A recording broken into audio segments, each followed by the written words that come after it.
Добрый вечер. В эфире региональные вести. В студии Лариса Шамаева. Главные темы выпуска. Духовная безопасность как ответ на цифровые угрозы. Итогом этих встреч должны стать новые предложения и практические решения в сфере информационной защиты подрастающего поколения. В Грозном стартовал межрегиональный форум по информационной и духовной безопасности молодежи.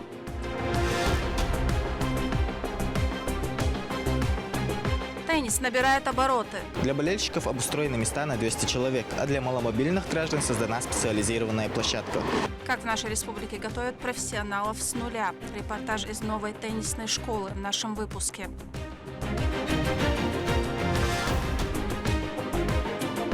Новый этап обращения с отходами. Такое обновление не только решит проблему захламленности площадок, но и существенно повысит уровень санитарной безопасности и комфорта в дворах.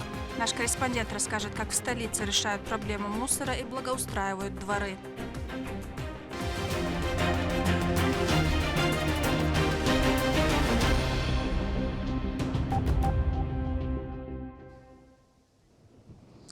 «30 лет на передовой. От бытовых травм до военных командировок. За плечами этих людей 1000 спасенных жизней, сотни выездов на пожары и паводки, а с 2022 года еще и работа в зоне СВО. Сегодня чествовали сотрудников Центра медицины катастроф. Этот центр начал свою работу в разрушенном Грозном. Сегодня это высокотехнологичная структура со всеми необходимыми и современными условиями. О буднях, обучении, подвигах ребят Гатиева.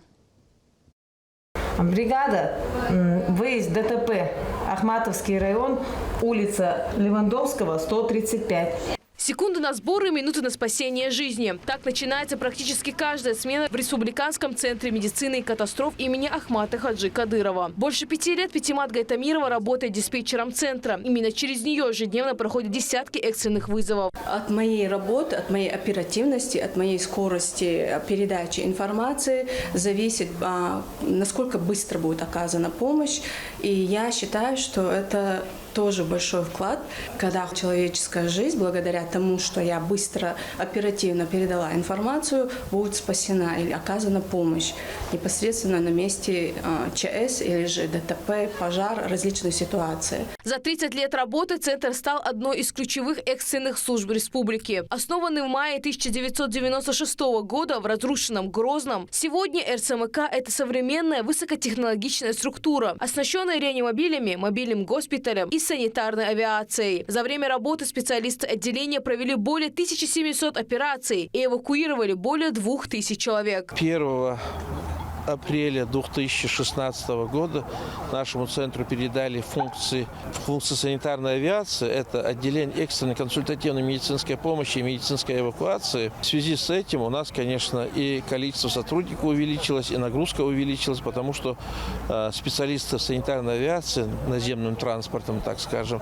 выезжали в районы, в республики, на ДТП выезжали. Там же в районе проводили оперативное вмешательство, оказывали помощь, возвращались. И вот эта работа у нас продолжалась до 2020 года. В 2020 году мы вошли в программу оказания первичной медико-санитарной помощи населению, и в республике начал летать вертолет. За 4 года было перевезено 651 больных, из них 128 детей. Было перевезено за пределы нашей республики на этом же вертолете 72 человека. Значит, это была такая хорошая помощь для жителей и для нас. Выезды бывают разными. От бытовых травм до масштабных катастроф. И врачи помнят каждого пациента. За годы работы через них прошли сотни раненых и пострадавших. Но есть случаи, которые остаются в памяти навсегда. Конечно, мы все чувствуем, мы переносим через себя все это. У нас тоже есть сердце. Но мы в любом случае должны думать с холодной головой и оказывать должную помощь. Иначе человека может не стать. Поэтому мы не имеем права дрогнуть. Свой профессионализм медики оттачивают ежедневно. После каждой смены сотрудники центра отрабатывают навыки оказания первой помощи. Эти мастер-классы Роза Азиева проводит не только для врачей, но и сотрудников экстренных служб, учителей и волонтеров. Только за прошедший год через школу медицины катастроф прошли более 8000 человек. В Центре медицины катастроф организовали учебный методический отдел, где есть класс, оснащенный вот этот класс, где есть муляжи, тренажеры, наглядные пособия, где мы обучаем навыкам оказания первой помощи, навыкам оказания первой медицинской помощи в зависимости от категории занимающихся. Если эти занимающиеся у нас медицинские работники, то есть как наши бригады, прорабатываем все эти моменты здесь же на тренажерах, они в течение часа занимаются и потом уходят домой. Одним из серьезных испытаний для сотрудников стал недавний крупный пожар в одном из микрорайонов столицы. Тогда к 9 часу ночи к месту происшествия были направлены сразу 5 бригад. Фельдшер Сацита Акуева работала в самом эпицентре, оказывая помощь пострадавшим, пока пожарные боролись с огнем. Коллектив цани сообща вот это дез года дезал иш бюсанюк аха дяхкан ого дина так далуштек дина помощь оказать инчухтерам гидсон. Кроме всего этого, с марта 2022 года специалисты центра выполняют задачи в зоне специальной военной операции. Оказывают помощь раненым, проводят эвакуацию и работают в полевых условиях. Эту работу всесторонне поддерживает региональный общественный фонд имени Героя России Ахмата Хаджи Кадырова. Работа была сложная в том плане, что не было нормальных условий для оказания первой неотложной помощи, так как не было ни больницы, ничего. Мы на месте открыли госпиталь, раненых больных нам привозили туда, мы оказывали помощь, оттуда же госпитализировали Новоазовские. Коллектив центра состоит из 138 специалистов. Среди них кандидаты и доктора наук, опытные врачи и фельдшеры. Сегодня отметить их работу и поздравить с юбилеем прибыл министр здравоохранения Республики. Адам Алханов поблагодарил сотрудников центра за работу во время ликвидации последствий недавних паводков и чрезвычайных ситуаций. Хотелось бы отдать вам дань уважения, особо слова уважения, благодарности ветеранам службы, которые стояли у истоков центра. И отдельная благодарность за самоотверженную работу при ликвидации последствий чрезвычайной ситуации с немножко охолодным апреля. Вы действовали достойно, четко и профессионально. Желаю вам удачи, успехов и больше жизни, чтобы вы спасали. В рамках юбилейного мероприятия лучшие сотрудники были удостоены государственных и ведомственных наград. За годы работы центр ни разу удостаивался высоких регалий. А в 2022 году учреждение заняло первое место в конкурсе «Лучший центр медицины катастроф» Министерства здравоохранения страны. И вот уже 30 лет работники Центра медицины и катастрофы приходят туда, где нужна помощь, оставаясь на страже самого главного – человеческой жизни. Рабят Гайтиева, Ислам Нацуров, Вести, Чеченская Республика.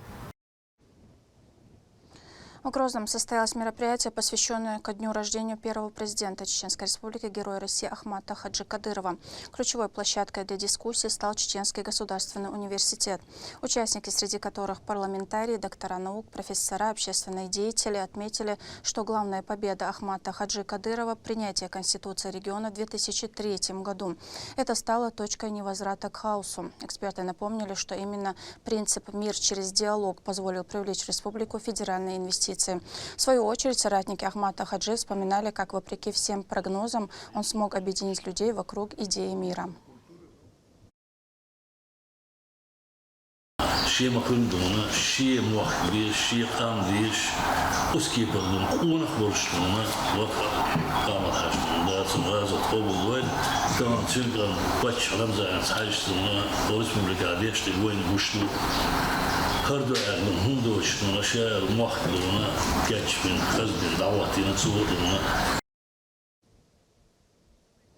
Цифровые манипуляции, попытки подмены духовно-нравственных ценностей. Сегодня с этим сталкиваются молодые люди по всему миру. Как защитить подрастающее поколение, не теряя при этом традиционных нравственных ориентиров? Этому посвятили межрегиональный форум, который прошел в Российском исламском университете имени Кунта Хаджи Кишеева. О ключевых тезисах Мадина Кураева. Информационные угрозы, цифровые манипуляции и попытки навязать молодежи чуждые ценности. Эти темы сегодня звучат особенно остро. В Российском исламском университете имени Кунта Хаджи открылся межрегиональный молодежный форум, посвященный информационной и духовной безопасности современной молодежи. Чтением аятов Священного Корана открыли мероприятие.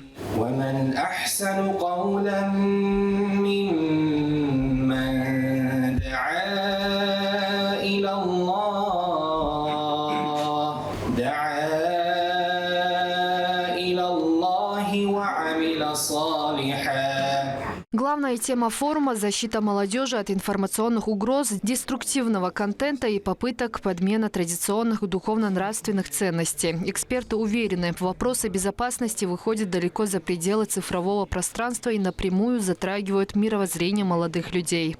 Участие в таких мероприятиях позволяет молодежи не только получить знания, но и применить их на практике, участвуя в соревнованиях по анализу трафика и криптографии, что способствует их профессиональному росту и подготовке к вызовам современного мира. Форум стартовал с пленарного заседания. Здесь собралось около 200 участников. Студенты, представители духовных и общественных организаций, а также эксперты в сфере образования и медиа. Сейчас 21 век, век цифровых технологий, очень меняющееся время. Можно манипулировать подсознанием человека разными способами. Теперь уже и искусственный интеллект, дипфейки. То есть человек должен быть настолько аккуратен, чтобы не попасться на такие псевдоидеологические, псевдоманипулятивные какие-то идеологии. Мы знаем, что определенные страны, специальные службы работают над тем, чтобы повлиять на умы людей ради своих каких-то корыстных целей. Чеченская республика, к счастью, с этим справляется. Мы знаем, через что наш народ прошел, мы знаем, чего мы хотим. У нас и традиции, обычаи, религия. То есть мы в этом направлении очень работаем, но расслабляться нам нельзя. И данный форум с такой темой – это очень актуально. С докладами выступили ученые, профессора, представители молодежных и патриотических организаций Северного Кавказа. Участники говорили о защите персональных данных, влиянии блогеров на сознание подростков, а также о том, как противостоять информационным угрозам через образование, воспитание и просвещение. Попытки оторвать молодежь от этих традиционных, нравственных, культурных ценностей и навязывать ценности такого характера, особенно связанные с гендерными какими-то проблемами, это опасно для нас, для нашей страны, для нашей республики. Это опасно для молодежи, мусульманской молодежи. Это опасно для молодежи народов Северного Кавказа. Мы все-таки традиционалисты. Для нас очень ценны наши традиции. Традиции, которые ни в коем случае не противоречат исламу, а вместе с исламом развиваются, дальше несут нашу культуру. Подобные площадки направлены на помощь молодежи, чтобы она научилась ориентироваться в информационном потоке, критически воспринимать контент и сохранять нравственные ориентиры в условиях глобальных вызовов. Работа форума продолжится уже на дискуссионных площадках, где эксперты подробнее обсудят сохранение традиционных ценностей, защиту исторической памяти и роль гуманитарных и религиозных знаний в укреплении духовной безопасности молодежи. Итогом этих встреч должны стать новые предложения и практические решения в сфере информационной защиты подрастающего поколения. Мадина Кураева, Ислам Нацуров, Вести, Чеченская Республика.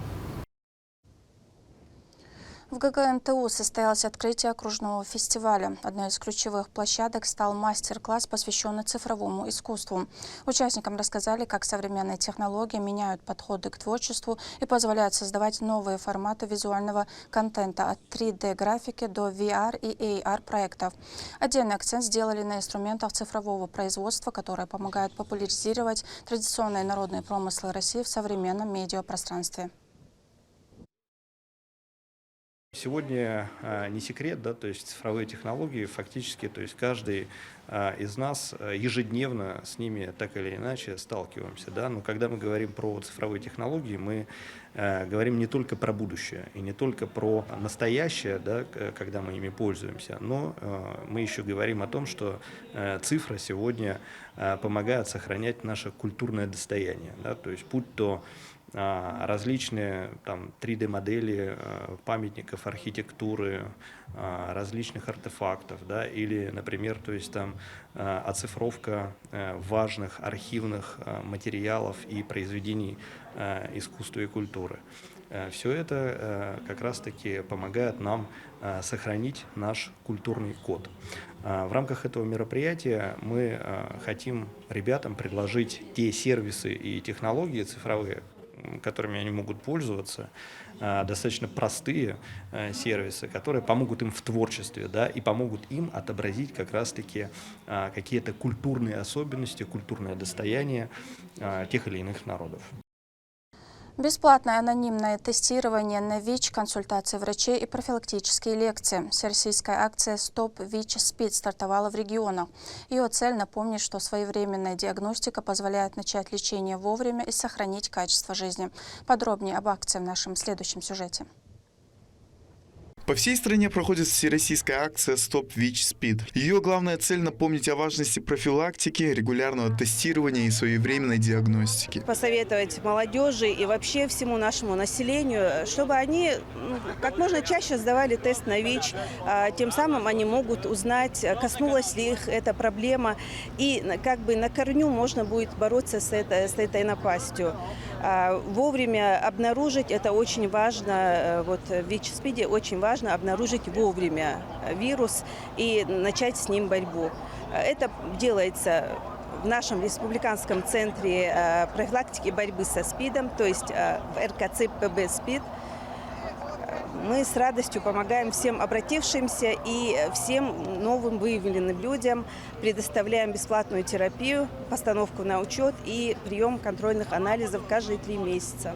В рамках акции для жителей организовали бесплатное анонимное тестирование, консультацию специалистов и информационные встречи. Врачи отмечают, современные методы позволяют выявить вирус и быстро начать лечение вовремя. В рамках акции проходят бесплатные тестирования, лекции и встречи со специалистами. Организаторы говорят, важно не бояться проверяться и открыто говорить о проблеме. Ведь чем больше люди знают о профилактике и лечении, тем меньше вокруг этой темы страхов и мифов. Открытый разговор о проблеме помогает разрушать мифы и формировать ответственное отношение к собственному здоровью. А участие в подобных акциях – это возможность не только проверить самочувствие, но и получить достоверную информацию о профилактике ВИЧ.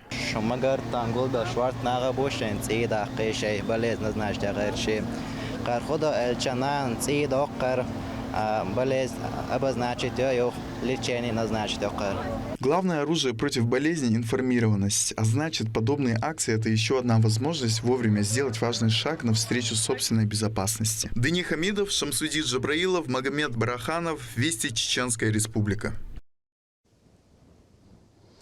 Накануне праздника Ид-аль-Адха, Международного дня защиты детей, в Грозненской школе-интернате для особенных детей провели благотворительную акцию.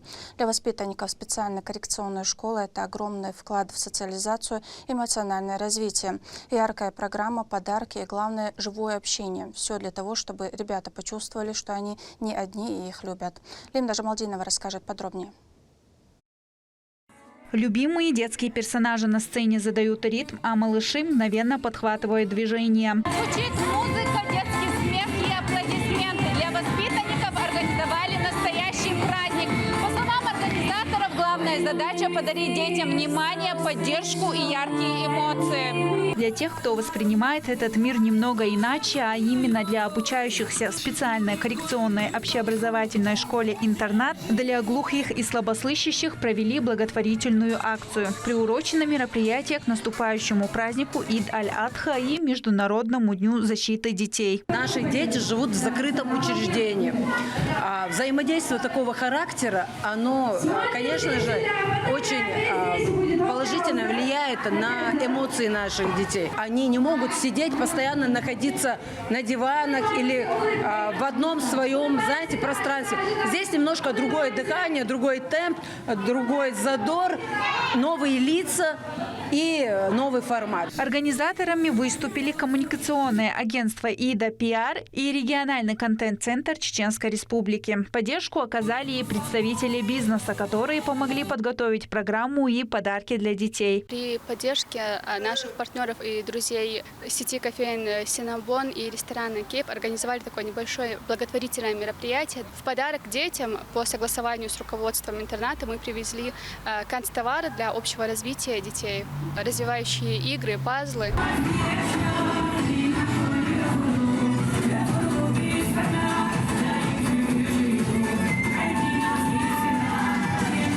Но Пожалуй, главным итогом этой встречи стали мощный заряд позитива и незабываемые эмоции ребят. Такое внимание для них бесценно. Когда к ним приходят гости с открытым сердцем, дети раскрываются, их глаза светятся. Это огромный вклад в их социализацию и эмоциональное развитие. Спасибо за праздник.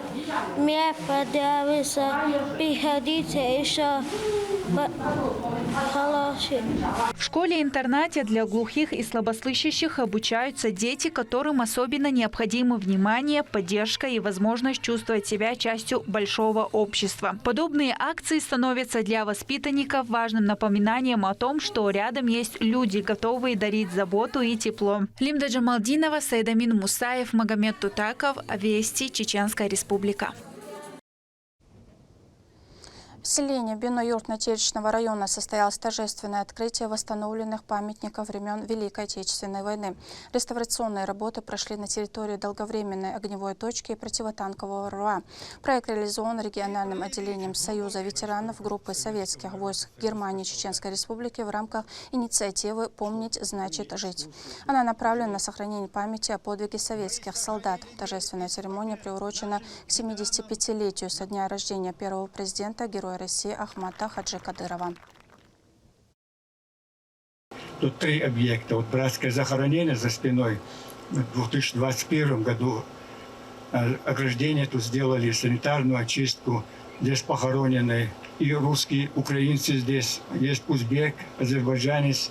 То есть тогда советский народ единым строем выступил против немецко-фашистских захватчиков. Популярность большого тенниса в регионе растет с каждым днем, и нет сомнений, что он станет таким же массовым и востребованным, как футбол или борьба. Во многом это заслуга новой теннисной школы, где есть все для профессионалов и любителей. Комплекс открылся в прошлом году и сразу изменил ситуацию. Если раньше развивался медленно из-за отсутствия инфраструктуры, то теперь здесь площадка мирового уровня. Репортаж Ахмеда Рамазанова. На мировой арене большой теннис уверенно удерживает 2-е место по популярности. Однако в Чеченской Республике этот вид спорта долгое время оставался в тени, исключительно из-за отсутствия необходимой инфраструктуры. Ситуация в корне изменилась в 2024 году, когда в регионе открылась спортивная школа тенниса. Несмотря на то, что данный спорткомплекс открыт недавно, он уже привлек внимание любителей тенниса, так как данное учреждение оснащено всем необходимым для качественных тренировок. Мы готовы принять как региональные, так и всероссийские турниры, так как у нас есть все условия для проведения таких масштабных мероприятий.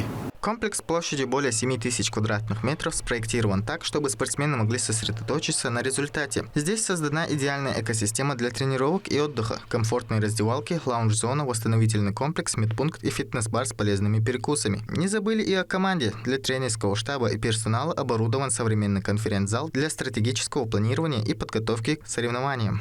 Изюминка спорткомплекса – просторный зал длиной 76 метров, вмещающий 4 корта для тенниса, соответствующих олимпийским стандартам. Для болельщиков обустроены места на 200 человек, а для маломобильных граждан создана специализированная площадка. На объекте работают квалифицированные тренеры, в прошлом профессиональные спортсмены. Они успешно готовят новичков с нуля и тренируют опытных атлетов к соревнованиям, применяя исключительно индивидуальный подход к каждому ученику. Начинающими спортсменами, детьми, также со взрослыми мы используем сначала тренажеры, некоторые упражнения для ведения и чтобы поставить технику спортсмену, ну или обычному любителю. Начинаем с азов, а после уже для более продвиженных теннисистов мы используем, конечно же, другие методы и совсем другие тренировки. Также мы готовим профессиональных спортсменов для всероссийских и международных соревнований. У них уже более интенсивные тренировки бывают и, само собой, очень долгие и продолжительные тренировки бывают.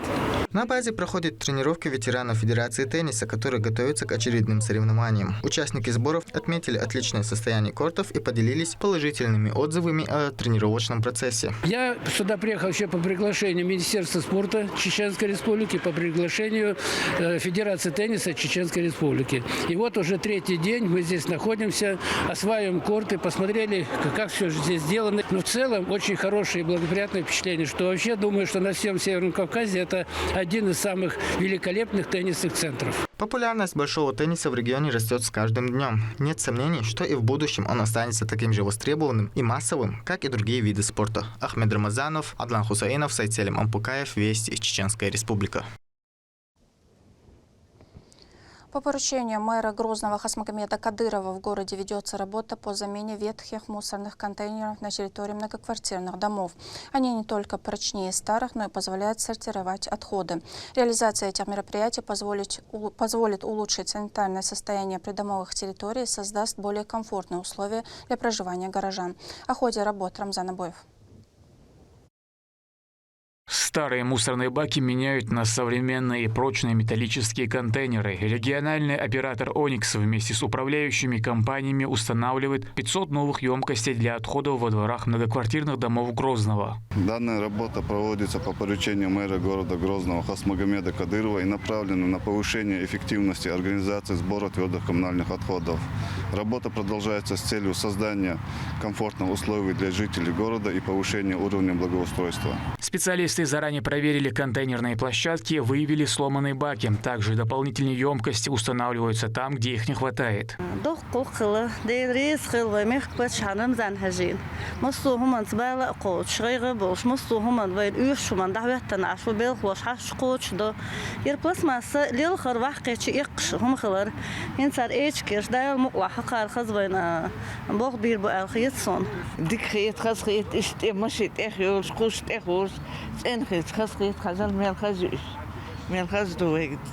Контейнеры, предназначенные для раздельного сбора отходов, они позволяют сортировать пластик, стекло, бумагу и смешанный мусор, что способствует развитию системы переработки. Установка новых модулей решает и санитарную проблему. Поврежденные баки зачастую привлекают бродячих животных, птиц и грызунов.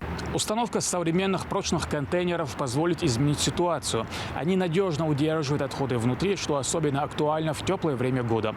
Такое обновление не только решит проблему захламленности площадок, но и существенно повысит уровень санитарной безопасности и комфорта в дворах. Грозный стабильно входит в число самых чистых городов России, что подтверждается высокими позициями в федеральных рейтингах. В основе бережного отношения горожан к порядку лежит духовный принцип – чистота – половина веры. Рамзан Абуев, Сайдамин Мусаев, Магомед Тутаков, Вести, Чеченская Республика. На этом у меня все. Еще больше новостей вы можете узнать на наших аккаунтах в социальных сетях и в приложении «Смотрим». С вами была Лариса Шамаева. До новых встреч в эфире.